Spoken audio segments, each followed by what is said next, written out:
Hello friends, இந்த வீடியோவில் பொது தமிழ்லேருந்து மிக முக்கியமான வினாக்கள்லாம் பார்க்கலாம். ஃப்ரெண்ட்ஸ், நீங்கள் இன்னும் சேனலை சப்ஸ்கிரைப் பண்ணலை அப்படின்னா சப்ஸ்கிரைப் பண்ணிக்கோங்க. கூடவே பக்கத்தில் இருக்க பெல் ஐக்கானையும் கிளிக் பண்ணிக்கோங்க. முதல் கேள்வி பொறுத்துக. இது அப்ஜெக்டிவில் அதிக அளவு கேட்டிருக்காங்க. வெண்பா, வெண்பாவிற்கான ஓசை செப்பலோசை. ஆசிரியப்பா, அகவலோசை. களிப்பா, துள்ளலோசை. வஞ்சிப்பா, தூங்கலோசை. இது மிக மிக முக்கியம் ஃப்ரெண்ட்ஸ். அப்ஜெக்டிவ்லேயும் கேட்பாங்க, நோட் பண்ணிக்கோங்க ஃப்ரெண்ட்ஸ். இரண்டாவது கேள்வி, தேம்பாவணியில் உள்ள பாடல்களின் எண்ணிக்கை. தேம்பாவணி நூலில் உள்ள பாடல்களின் எண்ணிக்கை 3615. மூன்றாவது கேள்வி, ஏர் எழுபது என்னும் நூலின் ஆசிரியர் யார்? ஏர் எழுபது என்னும் நூலின் ஆசிரியர் கம்பர். கம்பர் திருவெண்ணை நல்லூர் சடையப்ப வள்ளலால் ஆதரிக்க பெற்றவர். இதுவும் தேர்வில் அதிகளவு கேட்கப்பட்டது. நான்காவது கேள்வி, அந்த ஏழை குழந்தையின் கண்கள் குழி தாழ்ந்து காணப்படுகிறது. இத்தொடரில் குழி தாழ்ந்து என்பதன் இலக்கண குறிப்பு என்ன? ஆன்சர், ஒரு பொருட்பன்மொழி. நம்ம ஆல்ரெடி பார்த்தோம். இந்த மாதிரி ஒரே பொருள் தரக்கூடிய இரண்டு சொற்கள் அருகருகே வந்துச்சு அப்படின்னா அது ஒரு பொருட்பன்மொழி. ஐந்தாவது கேள்வி, பாடிச்சேரி என்பது எந்த நிலத்திற்குரிய ஊர்? பாடிச்சேரி என்பது முல்லை நிலத்திற்குரிய ஊர். ஆறாவது கேள்வி, பிரித்தெழுதுக. அன்பகத்தில்லா. இதற்கான சரியான பிரிப்பு முறை அன்பு கூட்டல் அகத்து கூட்டல் இல்லா. இந்த மாதிரி மூன்றா பிரிக்கக்கூடிய வார்த்தைகள் நமக்கு அதிக அளவில் கேட்பாங்க. ஸோ இதை பார்த்துக்கோங்க ஃப்ரெண்ட்ஸ். ஏழாவது கேள்வி, தை திங்கள் என்பது என்ன பெயரை குறிக்கும்? தை திங்கள் அப்படின்றது காலப்பெயர். தை மாதம், ஸோ அது காலத்தை குறிக்கக்கூடியது, அதனால இது காலப்பெயர். எட்டாவது கேள்வி, நாலடியார் என்னும் நூலை பாடியவர் யார்? நாலடியார் நூலின் ஆசிரியர் சமண முனிவர். நாலடியார் நூலை தொகுத்தவர் யார்? பதுமனார். இது இரண்டுமே ரொம்ப முக்கியம், நோட் பண்ணிக்கோங்க. ஒன்பதாவது கேள்வி, பொருந்தாததை கண்டறி. கவ்வை சிறு குறும்பை. வடு மாப்பிஞ்சு. நுழாய் இளம்பாக்கு. கச்சல் வாழைப்பிஞ்சு. இதில் தவறானது ஆப்ஷன் ஆ. கவ்வை அப்படின்றது எல் பிஞ்சினுடைய இளம்பெயர். பத்தாவது கேள்வி, உலகத்திலேயே ஒரு மொழிக்காக உலக மாநாடு நடத்திய முதல் நாடு எது? Answer, Malaysia. இதுவும் ரிப்பீட்டட் கொஷின். உலகத்திலேயே ஒரு மொழிக்காக உலக மாநாடு நடத்திய முதல் நாடு மலேசியா.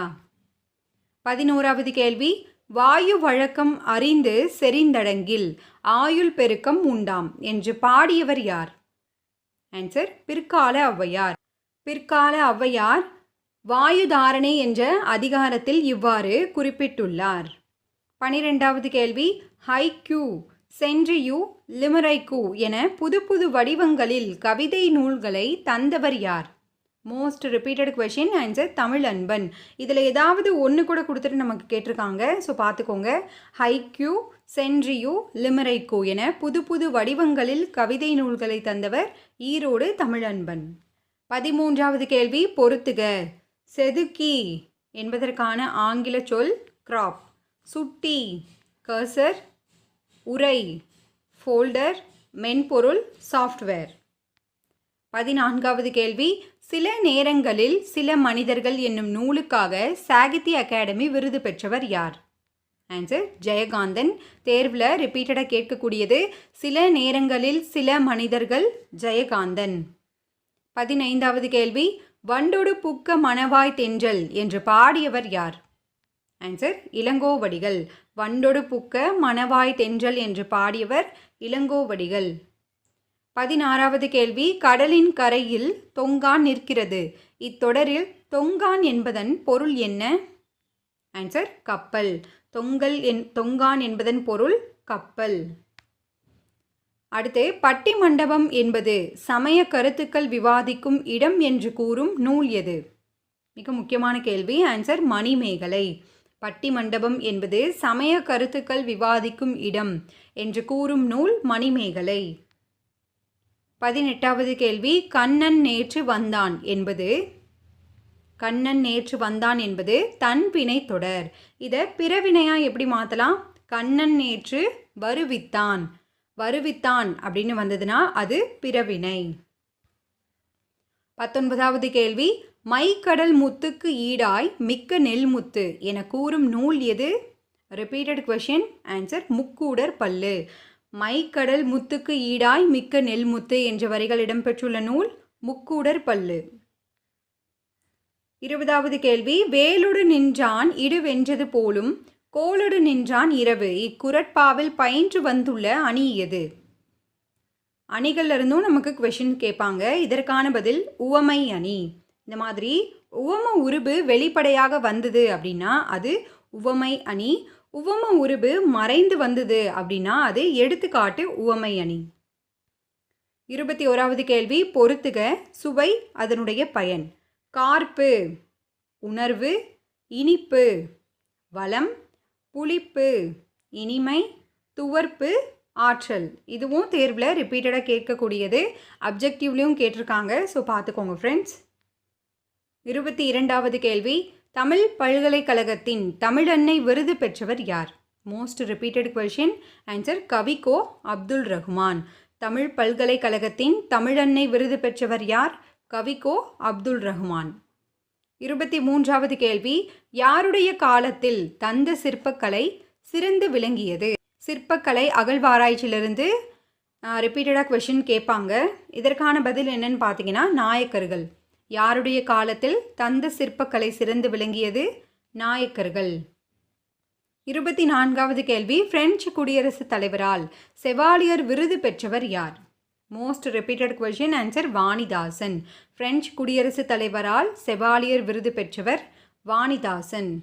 25வது கேள்வி, ஒன்று குலாம் என்ற திருப்பதிகம் பாடியவர் யார்? இதுவும் தேர்வில் அடிக்கடி கேட்டிருக்காங்க. ஆன்சர் திருநாவுக்கரசர். ஒன்று குலாம் என்ற திருப்பதிகம் பாடியவர் திருநாவுக்கரசர்.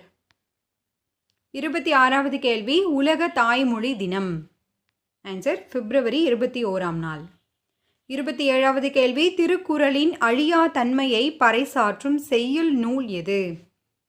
ஆன்சர் திருவள்ளுவ மாலை. திருக்குறளின் சிறப்பை உணர்த்தக்கூடிய நூல் எது அப்படின்னு கேட்பாங்க. திருவள்ளுவ மாலை. 28வது கேள்வி, காலம் பிறக்கும் முன் பிறந்தது தமிழே எந்த காலமும் நிலையாயிருப்பதும் தமிழே என்பதில் எதுகை எது? எதுகைக்கான வார்த்தை காலம். காலம். எதுகை அப்படின்றது இரண்டாவது எழுத்து ஒன்றி வருவது எதுகை. வெவ்வேறு அடிகள் அல்லது சீர்களில் இரண்டாவது எழுத்து ஒன்றி வருவது எதுகை. அப்போது முதல் எழுத்து ஒன்றி வந்தது அப்படின்னா அது மோனை. 29வது கேள்வி, கவிஞர் தமிழொலி பிறந்த ஊர் எது? ஆன்சர் புதுவை. கவிஞர் தமிழொலி பிறந்த ஊர் புதுவை. 30வது கேள்வி, சடகோபன் என்று அழைக்கப்படும் ஆழ்வார் யார்? இதுவும் தேர்வில் கேட்டிருக்காங்க. ஆன்சர் நம்மாழ்வார். சடகோபன் என்று அழைக்கப்படும் ஆழ்வார் யார்? நம்மாழ்வார். ஓகே ஃப்ரெண்ட்ஸ், உங்களுக்கான ஒரு கேள்வி பார்க்கலாம். ஏர் எழுபது என்னும் நூலின் ஆசிரியர் யார்? இதற்கான பதிலை கீழே கமெண்ட் பண்ணுங்கள். இந்த வீடியோ உங்களுக்கு பயனுள்ளதாக இருக்குது அப்படின்னு நினச்சிங்கன்னா மறக்காமல் லைக் பண்ணி சப்போர்ட் பண்ணுங்கள் ஃப்ரெண்ட்ஸ். தேங்க்யூ.